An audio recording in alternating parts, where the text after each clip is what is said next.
Wednesday. It is a beautiful day outside, except for the fact that there's about a half an inch to an inch of snow on the ground that happened overnight. Not crazy about that, but it just gives me an excuse to stay in and stay warm, which is wonderful.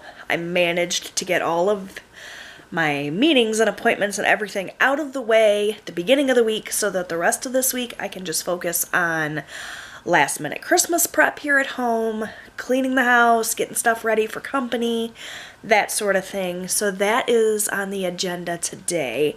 Got up bright and early, got Robbie up this morning. We are adjusting to a new normal with him here at home now, full time.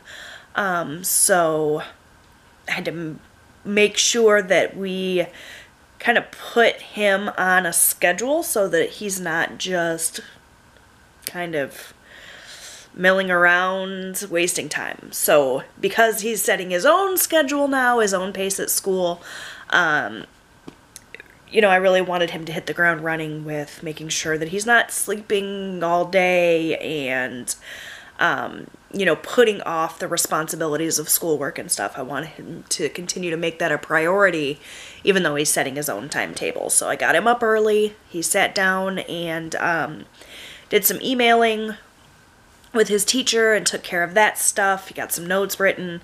Then he made us some breakfast, which was lovely. He did some onions and potatoes and eggs, like a little hash type situation. That was awesome. He's working on some housework now, and then he's going to shift back into school mode. So I'm just going to have to really work and figure out exactly what the routine is that's going to work out well for us. But I think it's going to be good. At least so far so good. It's only been a few hours, but I'm not getting a lot of pushback from him, which is good. I was concerned about that. So that's what's been going on. I need to sit down and edit yesterday's vlog. I got a lot of footage that I need to put together and work on a few other little computery things. I also have to edit a grocery haul. So I'm going to go and do that, but I will check in with you guys in a little bit. Okay, vlog has been edited and is working on saving and rendering so that I can post it on YouTube. It took me forever to edit this video, and I still have one more to edit. While I've been doing that, Robbie's been over here working. I tried to get him to sit at the table. He convinced me that he's more comfortable working here, so I'll choose my battles, I guess. But Robbie, what are you thinking about doing school at home, your seat time waiver? It's boring, but it's much easier than having to listen to a teacher. Okay, so you think that it's going to... I think it's going to be better. You'll be more successful this way than going to actual classroom? Good. You making some good progress? Yep. And it's still really difficult work, right? Like, it's not just multiple choice stuff. You're having to write research papers and all the same types of things you would be doing in school, just you get to work at your own pace and obviously do it in the comfort of your own home, right? Yep. And do you think it's going to be better in terms of like the distractions and the drama and stuff at school? You don't have to go and deal with all that? Yes? Mm-hmm. So overall, you're a fan of this new situation you got going on? Yep. Any concerns or regrets or anything? No. You think you're going to miss out on anything not being in school? No. Okay. So you're not going to like miss your friends or the social aspect of it? I can go see friends whenever. Right. That's not hard. All my friends live here. Right. So, good. Then I'm really glad that you're going to enjoy it. You just got to make sure you're staying on top of things, right? And be disciplined about everything. Since you don't have a teacher bugging you to do your homework, you got to kind of do that for yourself, right? No, I got a mom to do it. It's going to be even worse. But you're going to be good about making sure you're taking care of business without your mom having to yell at you, right? Mm-hmm. Good, because we don't want to fight and argue either, right? Mm-hmm. All right. I'm going to let you get back to your work, so no more 20 questions, but thank you. Mm-hmm. So Robbie and I are going to take a little break from our work here to have some lunch, and I just doctored up some leftovers. This is pasta that we made a couple of days ago. It's penne pasta with Italian sausage, and it's got ragu and Alfredo sauce in it. So I just heated it up and added a little bit of fresh mozzarella cheese on the top.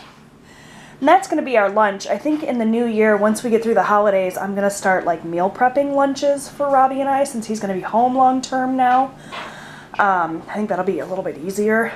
So we'll see about that. If you guys want to see videos on that, let me know. But for now, it's a great way to use up the leftovers. So that's lunch. Alright, you guys, I am making stuffed peppers. I thought you might want to see a little bit about the prep. So all I've done is take my little casserole dish here and put some tomato sauce down on the bottom so that my peppers don't stick. And I have parboiled my peppers just for a few minutes. I set it up, I put the peppers in there, I brought the water up to a boil, and then I turned it off and left it for 5 minutes. These are still crunchy. Oh, they're also hot. But they're cooked a little bit so that these aren't still crunchy once everything is cooked. The way that I do my peppers, I know everybody does them differently, is I use ground beef, instant rice, and then I put in my seasonings, an egg, some more tomato sauce, a few other little odds and ends, and I put the filling into the peppers raw. And what I've done to these peppers is cut little keyholes in the bottom so that any grease or liquid can drain, so that these aren't like super full of, you know, grease and fat and stuff when I go to serve them. That'll drain into the bottom of the casserole dish here. And what you will be left with is a really delicious stuffed pepper.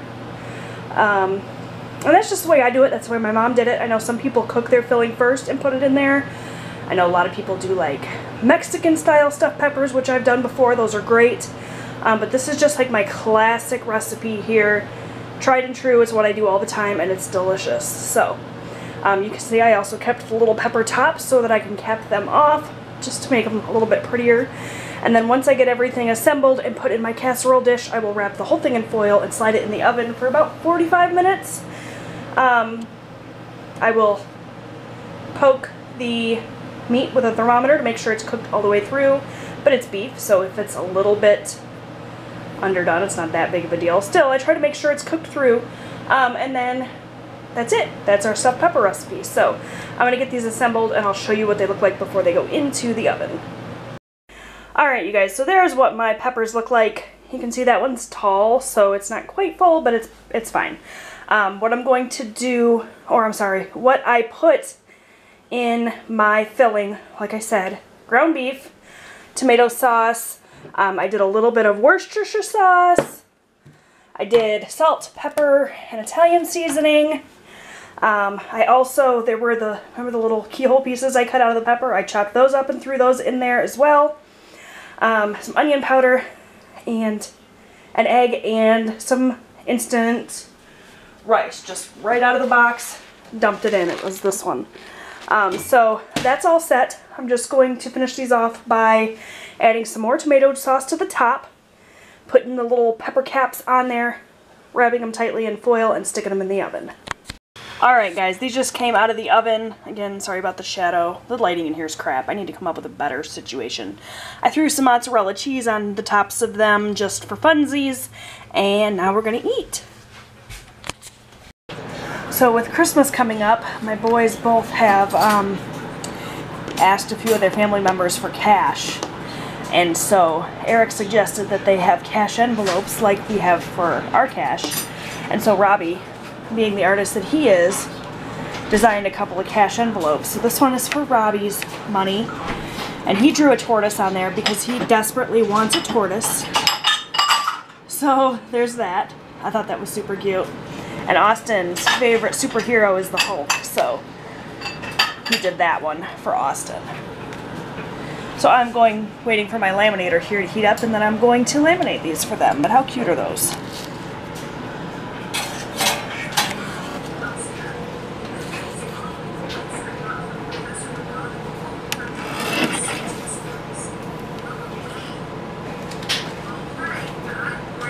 How's it look?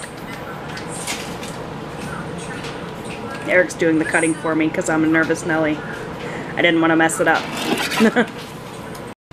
Alright, they are done and they are Perfect. So this one is Austin's, with his name on it.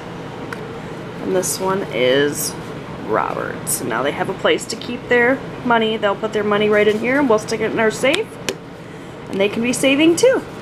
We also did this one, which I think is going to probably be the delivery vehicle for some cash for a family member for Christmas. Much better than just like throwing it in an envelope, I think. So that's that.